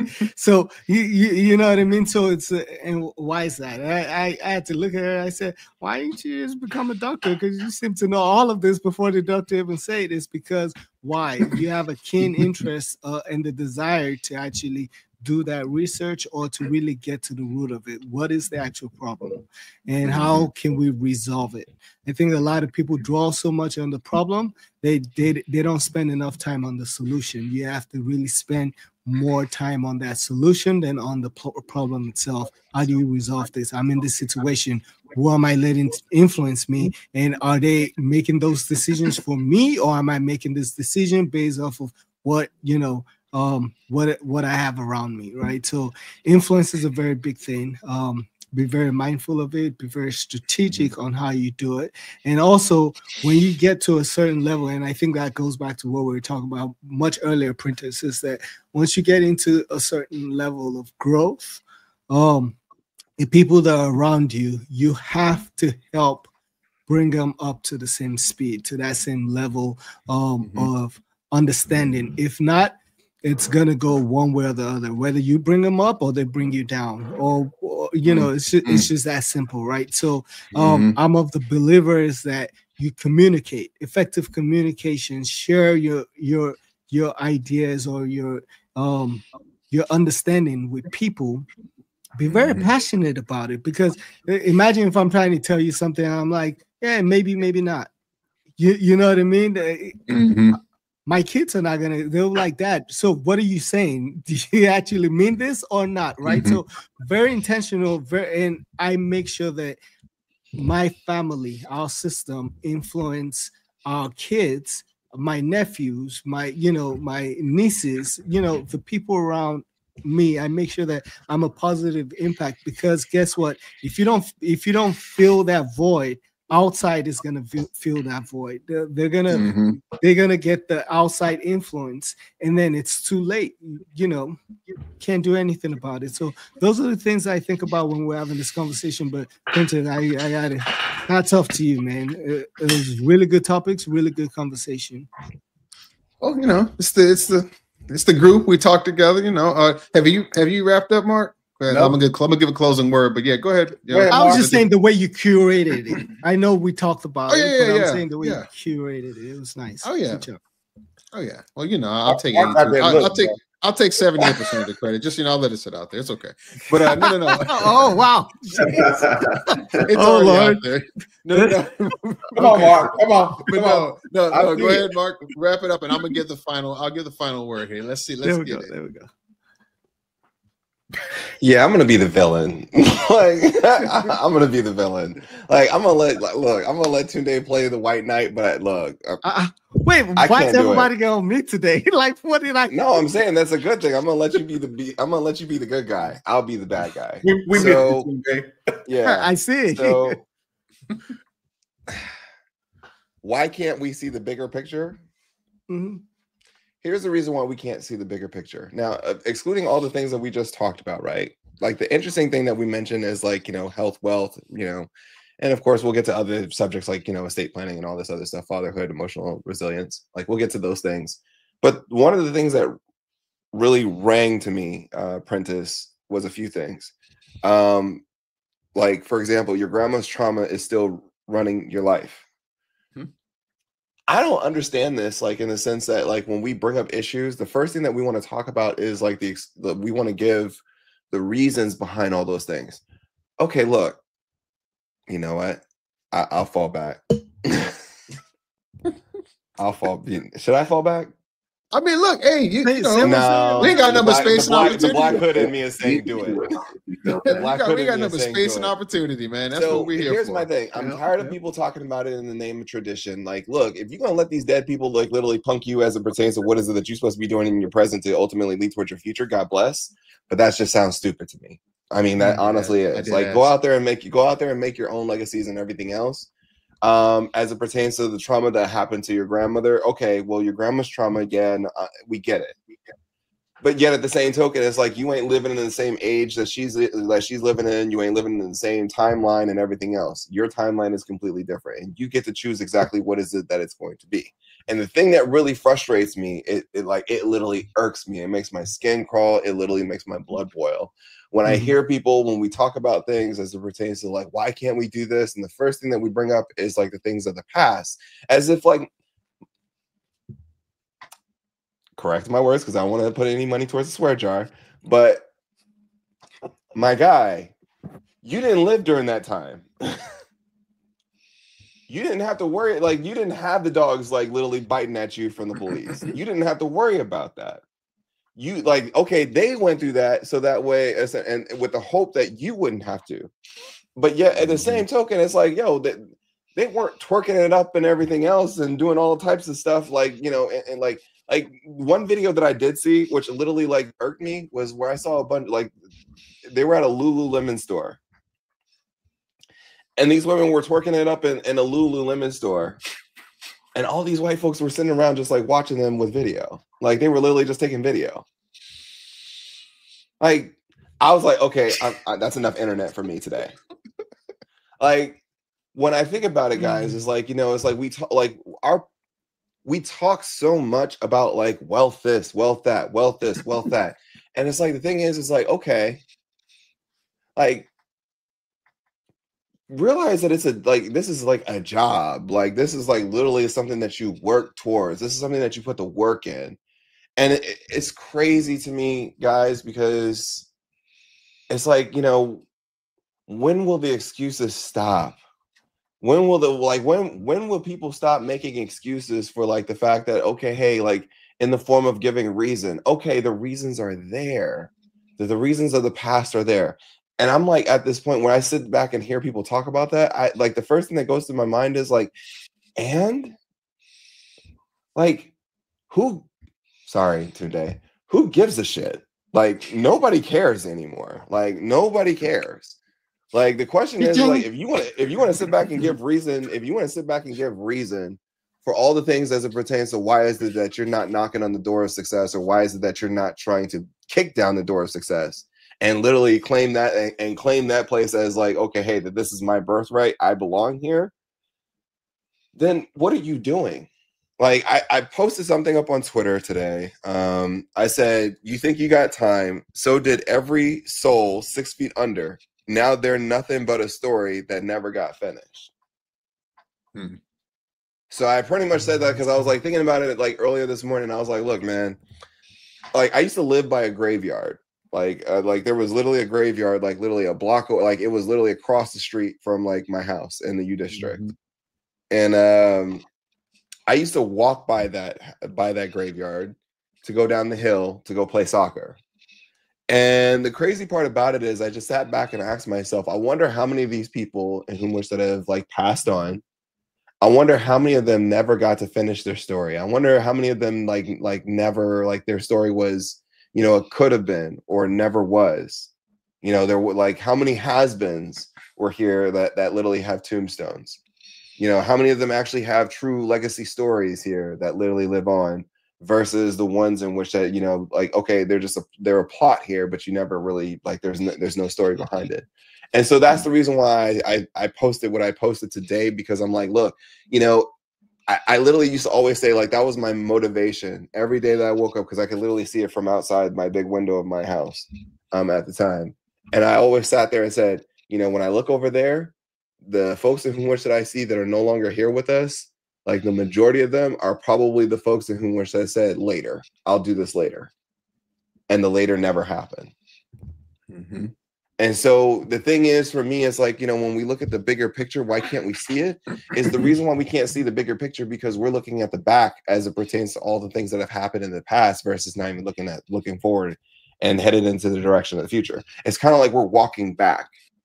We're walking backwards. We're walking backwards, looking at all the past stuff, but not even looking at like, okay, hey, there's opportunity like everywhere where you turn. But yet we always do it in the form of like it's just frustrating. Like, and I'll even go even a little bit further. Like, even working with entrepreneurs that are ultimately like, look, you're literally trying to help, but yet at the same token, they're blocking their own success. That's wild to me. That's wild. Like, it just doesn't compute to me. Where it's like, you know, hey, like you're this close to raising capital and you quit. Or say, for example, you're this close to ultimately getting to a place where you're going to launch and like everything's set in stone, but you don't want to go out there and market the business correctly, or you don't want to learn the language as it pertains to like this is ultimately how you move forward. You want to cut corners, you want to take the shortcut, you want people to do things for you instead of like literally learn to do it yourself, so that way essentially you become proficient at it. Like that's the part for me where it's just like, again, if we're really going to have that part, Tunde, Charles, Vic, and Prentice, then I think the biggest part is like, you know, it's the accountability part for me. It's the accountability part where, like, you know, where I listened to Tunde, what he said, which really hit home for me, is in the sense of like, if Tunde was missing for X amount of weeks, like people are going to call him up and be like, bro, where you at? You know, we need to have that same thing. And like Uncle Charles said, like his circle is small. My circle consistently gets small. Here's a little tactic that I do every year. And I'll be in group chats, and then next thing you know, like people realize that I'm no longer like talking in the group chat. Like I have, like, there's a formula for that. Like for real, if you still talking about the same shit from last year in this year's group chat, then honestly, I won't even kick you out of the group chat. I'll just leave myself. Because if you're talking about the same thing, doing the same thing, and yet you haven't accomplished that yet, then what's the point here? Like if you're not on your pathway of showing, you don't even have to be uber successful, but you have to show the success of saying, hey, at least I got past this milestone, or I did this. But yet if you're still doing the same thing over and over and over, and yet you still telling people what your dreams and aspirations are, and you're not working towards that dream, honestly, I don't want to be around you. Because honestly, like real talk, and like for those that are watching at home, I really want you to really take an assessment as it pertains to what your circle looks like. Because if you have people like that are in your circle that you've been trying to motivate to do X, Y, Z, and they've been talking about all the dreams of fulfillment that they want to do, and yet they're not doing it, look, run. Look, make your circle smaller. And then you'll start to see exactly how much of a big picture you've been missing, because of the fact is that you've been pouring. And here's another part. You've been pouring and you're only a half full cup, and you're not even overflowing, but you're pouring out everything that you have within yourself to build yourself up so that way you can get there. You're pouring it into everybody else, and yet you're wondering why is it that you're not making it? That's the reason why. So, you know, I think that these are the things in which that we got to look at. Like, for example, all those folks that go on social detoxes, but they come back and they're the same person. Like you talk about, oh, I'm off social media for 6 months or for 60 days. And yet you still come back and you still talking the same thing. You still talking the same way. You still think the same way and everything else. Then what was the point? You took yourself off of Beyonce or Mark Zuckerberg's internet to do what? Or the fact is like you sit back and say that, okay, hey, I went through all this this mental work, but yet you come back pretentious and a douchebag. Like how? So again, it's like if we want to really look at the bigger picture, then maybe it's time that we really start looking at the hard truths, because the hard truths, I feel like they're filling up the picture, and everybody just wants to brush it off to the side and act like they don't see it in the screen. Like they'll go and watch Sinners and they'll sit back and see the whole film. By the way, Ryan Coogler, congratulations, by the way. But they'll sit back and look at that, but then they'll focus on the small, minute details and miss the whole point. So I think that's the part, like Prentice, like if I have to, like I said, I held my tongue on some things because, like I said, I'll spare people for another day. But if people want to challenge me, I keep receipts to be left alone. Well, there you go. I yield my time. Hey, you know what? And that is a perfect way, right? And, look, there's always a saying that people went around for a while, and you would hear it, especially in these ultra pro black things like "we were kings," right? Yep. And it always annoyed me. It always annoyed me because it was a lie, right? Everybody wasn't no king. There was people that, you know, swept floors, picked up donkey crap, you know, cooked food, they live lives. But my point that I bring up there is that within every one of those professions and jobs, there is value, there is respect, there is a place for you to prove yourself and for you to grow. And for each one of those individual things, there was somebody that was representing like a king there, right? That they put themselves and respect themselves, and they worked in themselves, and they grew. And yeah, situations were different, right? The social stratuses were different. You couldn't necessarily hop from this to that like you do nowadays, but there were people that worked their way through things, and they got through things for things, right? And so I think we have to destroy this idea that we are just supposed to be. Can I say one thing, Princess? Yeah. Don't sit there and call the father of your child trash and then ultimately call your son king. Nah, he's garbage too. Like if you want to like, or don't sit there and call the mother of you. Don't sit there and call the mother of your child all types of words and then literally call your daughter queen. No. Because and just to segue on that, right? But to be fair, that daughter and that son probably didn't do trashy things like the. But you know what? But the reason why I say that though is because of the fact is they're gonna sit back and watch you literally call that parent trash and everything else, and then next thing you know, it's like okay, hey, well they intake that. Well, and that's their understanding of how they should interact with people and what they should accept from other people interacting with them. Correct. Right. So if you have a daughter, and I think about this a lot with the 3 I have, right? The strongest signal I can show is how I treat their mom and how I interact with my wife, right? And how I am with them. That's the strongest signal that I can show for them to self-actualize and care about themselves. For sure. Right. Yep. It don't matter what I call them, right? They're looking to see what I do. Right. And so to that point, look, to that point, nobody cares what you're saying about what you're doing in your life, community wise, right? Mentally, whatever. They're watching to see what you do. Right. Yep. So at the end of the day, the reason why I said what I said. Don't sit there and call the father of your child like garbage or trash and then call your son king. No, he's garbage too. Yeah, because actions speak louder than words. Garbage in, garbage out, too. Right. But to wrap it up, right? Sorry. What's your health plan? Right. No, I mean, look, you were going where I was going. Right. What's your health plan? Right. Because at the end of the day, all these people are looking at you for something. Right. Respect, for admiration, for self-actualization, for comfort, for safety, for guidance.